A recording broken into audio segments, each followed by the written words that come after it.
This is a trailer. This is a bathroom inside of that trailer. And this is a toilet inside of that bathroom. This toilet is falling through the floor, and that is why I need to get $10,000 by January so I can move out of this dumpy old trailer. So we are headed to Louisiana Retro Con to try to achieve at least close to that goal. Let's go.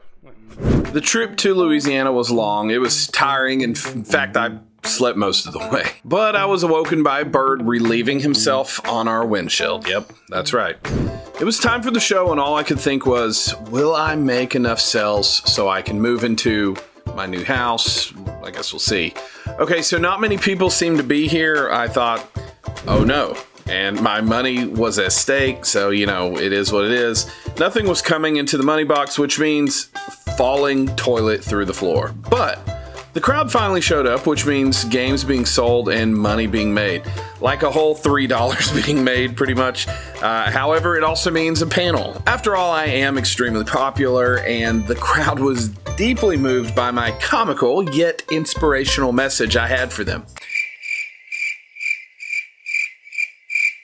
Anyway, back at the booth, I had a lot of viewers of the channel and folks at the convention come up to me to say hey, to make some real good trades and buy a few things. But to be honest, I just wasn't making the sales that I needed, and I can't lie, I got pretty bored because people just didn't want to come to my booth. I mean, quite a few people at my booth, I guess my inventory just sucked in their eyes. I mean, every time they came to the booth, I would stare in hopes of sales.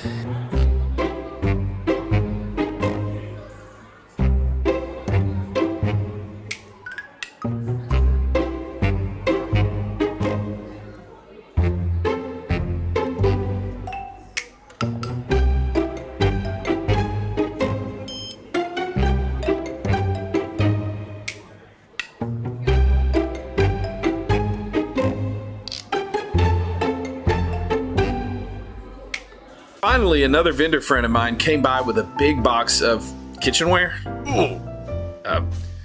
Yeah, I was supposed to buy it, but honestly, I didn't make enough money to buy it. But you know, I bought it anyways. You know, iwi. It is what it is. The day hasn't been the greatest for me in sales, but sales have been good for people because the person that just brought me this stuff, he had to walk away. His sales. He's actually right there. Diddy's Retro Revive, you should check him out. And he actually did really well. So Louisiana Retro Con is a success. I just happened to, I guess, be second in line when other people were selling. But I did buy a bunch of stuff from him. So there's two purposes of this. Some of it's gonna be sold here, and some of it's gonna be sold to Double Mint Games. So we have a bunch of stuff here. As you see, some Just Dances, that's obviously Double Mint. Guitar Hero World Tour, Metallica. I'll probably try to sell this here. Wii Sports, Mario's, Zelda's. I mean, a whole bunch of stuff. More Wii Sports. Some random. He threw these in. So that was nice of him. And I don't know what these are. Some sports games. Some Black Ops. Double Mint if it doesn't sell here. Smash Bros. Super Mario's. Donkey Kong. Let's see. What all do we got on the 64?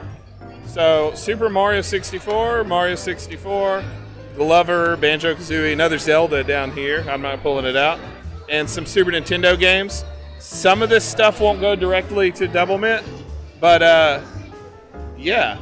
I'm going to sell some of it here, and I think I paid $625, so it's a little over $800 worth. And so that's just quick flip for me. I'm just going to sell what I can't sell here to Double Mint, and I'm going to try to sell full amount here. So, Landon, how have your sales been? They've been good. They've been really good. Not yours suck, Keith. See, his were good, but mine sucked. All right, we got somebody here, so maybe I'll sell something. Well, my friend is back from making lots of money, which is probably more important than talking to me.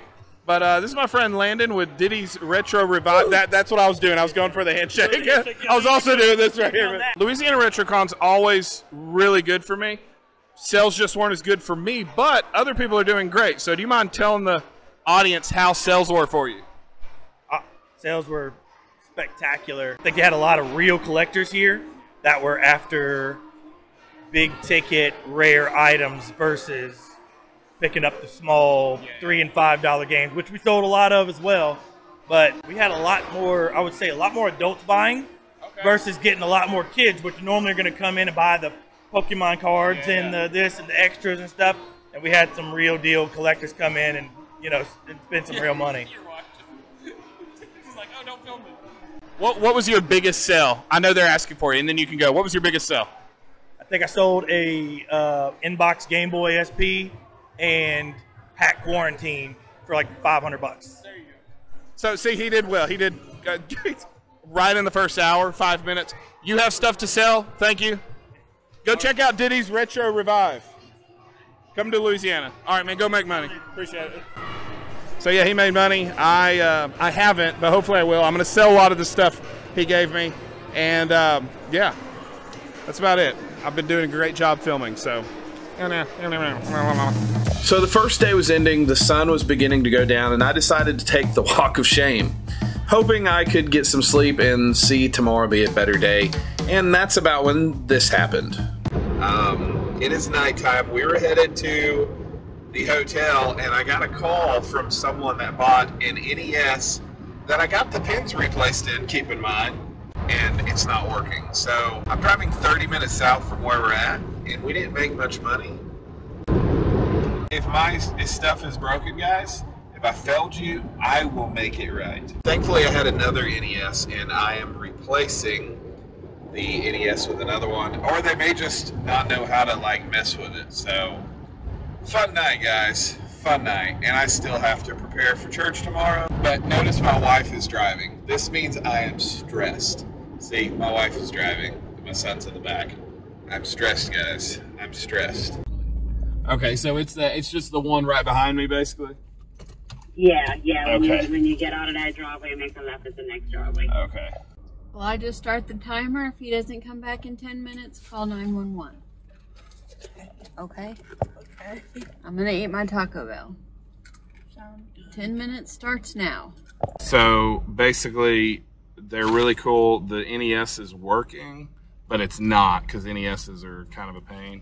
So I'm just going to make it right and sell it to them for parts, and they said they're good with that. So I'm giving them to $25, and I'm giving them. Well, yep, there's more money that I didn't get to make. Not to mention an hour or more of driving, and you know it's 9:12 right now.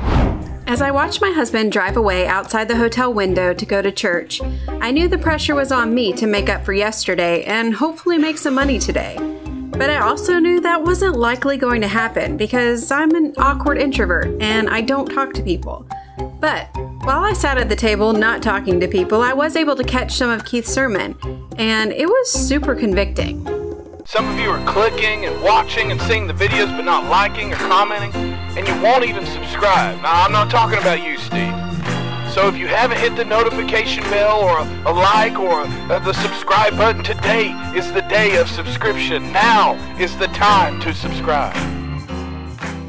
A few hours later, he finally came back. Okay, I'm back, and you can stop talking. I got it from here. Right. Listen, church really put me in the right frame of mind, and I came back super rejuvenated to make the best of it.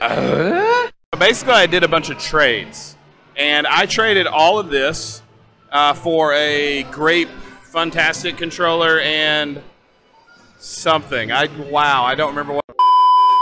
Bloody Roar 4 without a manual. So it was like $93, $94 is what I traded for it. So all this is fast movers, and then also one of the, I forget his name, I feel really bad, but he's here every time and he's always walking around trading stuff. I traded my MS Saga on the PS2 for all of this, which is valued at about $200. This one down here on the bottom is Blitz the League 2. So he traded both of these two for $50 value. This is like $75 to $100 value. So yeah, I went up from like $140 to $200. So didn't sell a lot. How much did we end up with at the end? Probably like 800, 700, something like that, which isn't near what I normally do. And that's gonna, I forgot what I was gonna say. Oh yeah, so I have one more convention, and then you're only gonna see me at these buying.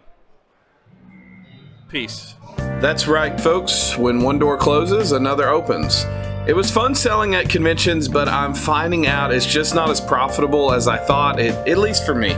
Don't get me wrong, the Louisiana Retro Con is always amazing, and it was great this weekend. I still did decent, and I can prove this because lots of people made lots of money. It's just not the business endeavor for me, at least it seems.